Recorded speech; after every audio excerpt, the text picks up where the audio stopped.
akan segera menikah, namun ternyata salah satu calon pengantin ditemukan tak bernyawa. Kasus ini terjadi di Palembang dan cukup menarik perhatian publik.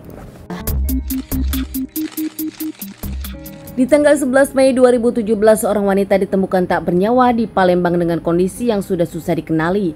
Bahkan salah satu warga yang menemukan pun kaget hingga akhirnya melaporkan kepada kepala desa dan lanjut melaporkannya kepada pihak yang berwajib. Tak lama pihak kepolisian datang dan olah TKP. Tak lama tim Inapis pun datang untuk membawa jasad ke rumah sakit untuk dilakukan otopsi.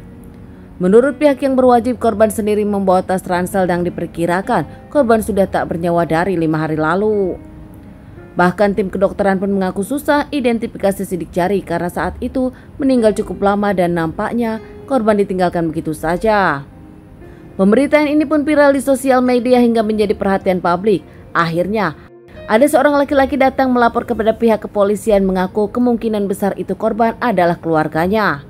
Sergio, seorang laki-laki yang mengaku korban tersebut mungkin saja keponakannya yang terakhir berkomunikasi di tanggal 7 Mei. Saat itu keponakannya meminta jemput di bandara untuk menjemput dengan pacarnya, namun tak pernah datang ke bandara. Setelah menunggu lama, pihak keluarga yang kebingungan pun akhirnya mengecek ke bandara. Sang keponakannya memang tak pernah naik pesawat. Demi untuk membuktikan kalau korban adalah keluarga sendiri, akhirnya dilakukan cek DNA dan dilakukan identifikasi.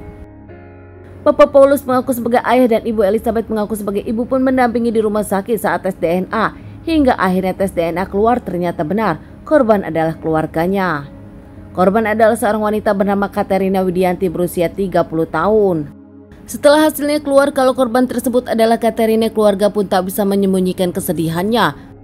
Keluarga pun langsung mempersiapkan semua pemakaman untuk sang anak kesayangan. Saat itu, pihak kepolisian langsung menanyai keluarga dan keluarga pun memberikan keterangan yang mereka tahu. Keluarga pun bahkan bertanya-tanya siapa pelakunya dan kemana tunangannya. Langsung saja pihak kepolisian menyebutkan kalau Katerina akan segera menikah dengan tunangannya. Bahkan orang yang terakhir bersama Katerina adalah tunangannya sendiri. Katerina dikenal sebagai wanita yang pintar, kuliah di manajemen UGM dan melanjutkan pekerjaan untuk karir di salah satu perusahaan kontraktor besar di Sumatera. Katerina sendiri dikenal sebagai wanita ramah, tak pernah punya masalah, bahkan punya banyak teman. Korban dan tunangannya berbeda. Menurut para sahabat Katerina menyebutkan masalah perilaku, Katerina jauh lebih baik dari tunangannya. Katerina sendiri bertunangan dengan Asworo yang dikenal kasar, sering marah, jarang bicara dan tak punya teman, cenderung misterius. Kini keluarga bahkan mencurigai Asworo yang menghilang dan tak ditemukan.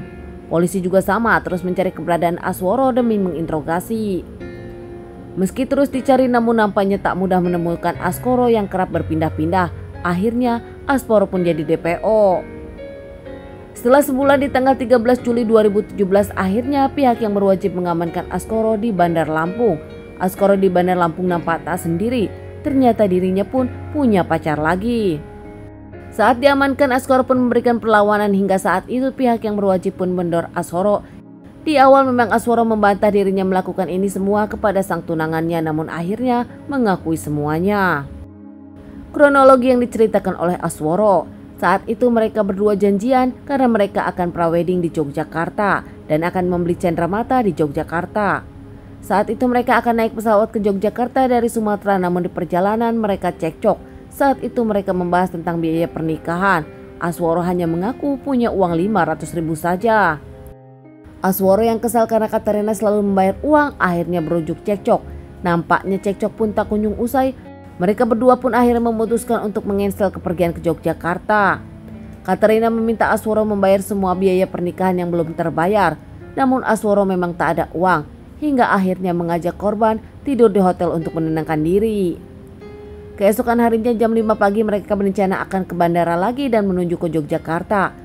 Namun nampaknya sang korban Katerina lupa belum memesan tiket pesawat. Akhirnya mereka pun cekcok lagi.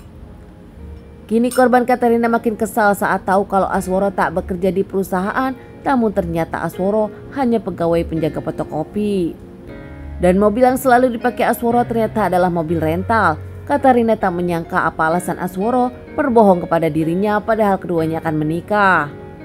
Katerina pun akhirnya mengeluarkan kata-kata yang tak disukai oleh Asworo hingga akhirnya Asworo langsung mencekik dan memukul Katerina. Membawa sajam akhirnya Asworo pun menikam Katerina beberapa kali hingga akhirnya Katerina tak bernyawa. Setelah pencarian cukup lama terhadap Asworo, akhirnya Asworo pun kini diamankan dan menjalani beberapa kali persidangan hingga akhirnya dirinya divonis seumur hidup. Keluarga menyayangkan Katerina tak menyangka pulang tinggal nama dan yang melakukannya adalah tunangannya sendiri. Menurut keluarga, nampak Katerina selalu menuntun pisang tunangan. Di mata keluarga memang Katerina menyayangi keluarganya, meski keluarga setengah hati dulu menerima Asworo, namun nampaknya tak ada pilihan karena Katerina menyayangi Asworo. Ternyata kini semuanya terbongkar kalau Asworo membohongi Katerina demi mendapatkan uang Katerina dan menikah gratis dengan Katerina. Teman-teman, sekian dulu bahasan kasus yang aku bawakan kali ini. Semoga ini bisa dijadikan pelajaran untuk kita semua dan ditunggu bahasan kasus-kasus selanjutnya.